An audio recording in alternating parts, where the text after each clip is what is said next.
आपको अमसाक के बारे में, अमसाक का नुस्खा भी आपके साथ शेयर करूंगा। टाइमिंग वगैरह में बहुत ज़्यादा कमी आ जाती है। मर्द हजरात के लिए है जो शादीशुदा, उनके अस्सलामु अलैकुम वरहमतुल्लाहि वबरकातुहू वस्सलातु वस्सलामु अला रसूलिल्लाह अम्मा बाद फ़ाऊज़ु बिल्लाहि मिनश शैतानिर रजीम बिस्मिल्लाहिर रहमानिर रहीम। जी सामीन कराम, उम्मीद करता हूँ कि आप सब खैरियत से होंगे। आज आपको अमसाक के बारे में इंफॉर्मेशन देना चाहता हूँ। अमसाक का नुस्खा भी आपके साथ शेयर करूँगा। अमसाक का मतलब यही होता है कि टाइमिंग वगैरह में बहुत ज़्यादा कमी आ जाती है।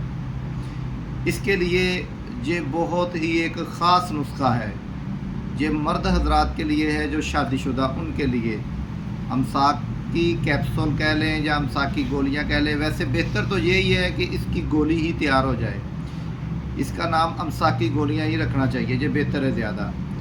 और ये नुस्खा नौजवान हजरात के लिए है जिनको ये बहुत ज़्यादा प्रॉब्लम है। नुस्खा आप नोट ही फरमाएं, ये ज़्यादा बेहतर है। नुस्खे में जो है वो सबसे पहले आपने लेना है सिम्मल फार। इसका सिर्फ बनाने का ही ज़्यादा मसला है कि इसको बनाना कैसे। कुछ चीज़ें हैं जो ज़्यादा चीज़ें भी नहीं हैं, बस चंद चीज़ें, इसके बनाने का ही ज़्यादा मसला होता है। सबसे पहले आप लें सिम्मल फार। सिम्मल फार कितनी लेनी है आपने? 1 तोला। इसके बाद आ जाए पारा मुसफ़ा, यानी पारा साफ़ किया हुआ। अगर वो साफ़ नहीं किया उसको साफ़ कर लें। साफ़ करने का तरीका ये है कि पानी के अंदर पारे को डाल लें, एक खरल लें पहले, उसके अंदर थोड़ा सा नमक डालें, नमक के अंदर पारा डालें और इसको आपस में खरल कर लें अच्छे तरीके के साथ। देखें कि नमक जो है वो ब्लैक हो चुका है, फिर उसको पानी उसके अंदर डाल लें, डाल के उसको हल कर लें। हल करने के बाद नीचे पारा बैठ जाएगा, ऊपर ऊपर से आप पानी गिरा दें। ये 2-3 अमल करें, पारा साफ़ हो जाएगा। इसको पारा मुसफ़ा कहते हैं। और इसके बाद आ जाए अफ़यून खालस, जिसको कच्ची अफ़यून कहते हैं, वो लेनी है आपने। अफ़यून खालस हो। 3 चीज़ें हो गई। चौथी चीज़ आपने लेनी है कूज़ा मिस्री, वो भी 1 तोला। ये सब चीज़ें बराबर वज़न 1-1 तोला ले लें। अब इनको आपस में मिक्स करें, खरल करें। खरल करें, इतना अच्छे तरीके के साथ खरल करें कि जो पारा है वो तीनों चीज़ों में अच्छे तरीके के साथ जज़ब हो जाए, बिल्कुल जज़ब हो जाए। ये कम से कम हो सकता है आपके 8 दिन लग जाएं, 10 दिन लग जाएं, 12 दिन लग जाए। ऐसा ऐसा इसको खरल करते जाएं, ये बिल्कुल खरल हो जाएगा। इसके अंदर पारा देखे खरल हो गया तो मिक्स हो गया, तो कह लो कि ये एक सफ़ूफ तैयार हो जाएगा। 8-10 दिन तकरीबन, उससे ज़्यादा भी लग सकते हैं, 15-20 दिन, महीना, जब तक आप पारा ना मिक्स हो, उस वक्त तक आप इसको ना छोड़ें, आप इसको खरल करते जाएं।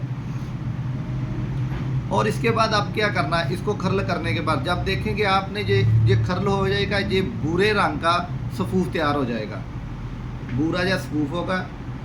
और क्या करना है, इसके अंदर फिर आपने पान का पानी जो है ना, आबे पान के पत्ते आपने ऐसे करना है कि पान के पत्ते कुछ ले लेने, उसको कुट लेना अच्छे तरीके के साथ, उसका पानी निकाल लेना है कपड़े के साथ। वो पानी इसके अंदर डालते जाए और इसको खरल करते जाए। ये पानी का अमल तकरीबन 8 दिन तक आपने ये अमल करना। फिर क्योंकि इसके अंदर वो 2-3 ज़हरें हैं, उनको ख़त्म करना है। ये ना हो कि आप इसको अच्छे तरीके के साथ खरल करें। खरल करना अच्छे तरीके के साथ। जो पानी है वो पानी बिल्कुल खुश्क कर देना है, पानी डालते जाए और खरल करते जाए। 8 दिन तक ये अमल करें। जब ये अमल मुकम्मल हो जाएगा, कह लो कि एक नुस्खा मुकम्मल हो चुका।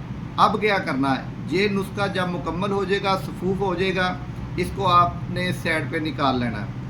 अब इस सफ़ूफ का 1 तोला वज़न लेना है, 1 तोला। उसके अंदर आपने क्या डालना है वो देख लें। सबसे पहले आप ले लें एक लौंग 1 तोला, जायफल 1 तोला, जलवत्री 1 तोला, खरातीन 1 तोला, पान की जड़ पान, इसको खुलंजा भी कहते हैं, वो भी आपने 1 तोला, वो 1 तोला लेनी। और उसके बाद आ जाए मगज़ बादाम आप लेने 1 तोला। दालचीनी लेने 1 तोला। अब इनका अच्छे तरीके के साथ सफूफ कर लें, पाउडर कर लें, बिल्कुल एंड पाउडर हो जाए।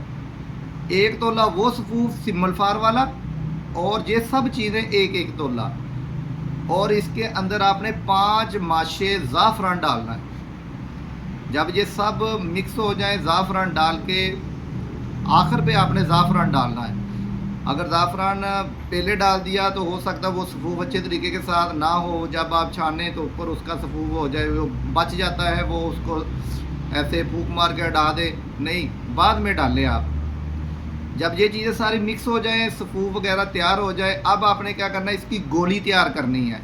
नखूद के बराबर यानी चने के बराबर आपने इसकी गोली तैयार करनी है। और गोली के तैयार करने के लिए आपने क्या करना, आपने फिर आबे पान ही लेना है, यानी पान का पानी लेना है, उसके साथ आपने गोली तैयार करनी है। गोली तैयार करने के बाद आप इसकी गोली नखूद के बराबर गोली तैयार करें। ये दूध के साथ आपने इस्तेमाल करनी है। ये इस्तेमाल कैसे करनी है इसका भी ज़रा ख़ास ख्याल रखें। ये इस्तेमाल ऐसे करनी है कि तकरीबन 1 हफ्ते तक आपने दूध और घी के साथ, यानी 1 प्याली दूध की हो और उसके अंदर 1 से 2 चम्मच देसी घी के हल करके उसके साथ आप एक गोली खा लें। हफ्ता आपने लगातार इस गोली को खाना है। 1 हफ्ते के बाद फिर आपने 3 से 4 दिन नागा आपने डाल लेना इसके अंदर। अगर आपको तंग करे फिर 3 दिन खाए, 3 दिन नागा डालें। इसी तरह आपने ये तकरीबन 4 हफ्ते तक ये आपने अमल करना है। फिर आप देखिए इसका रिज़ल्ट कितना है। इंशाल्लाह बहुत रिज़ल्ट होगा। अगर आपने वक्ती तौर पे इस्तेमाल करनी है तो 2 घंटा पहले 1 गोली खा लें। और इसके अलावा आपको ख़ास बात बताता हूँ, जिनको सुर तंजाल का मसला है उनके लिए भी ये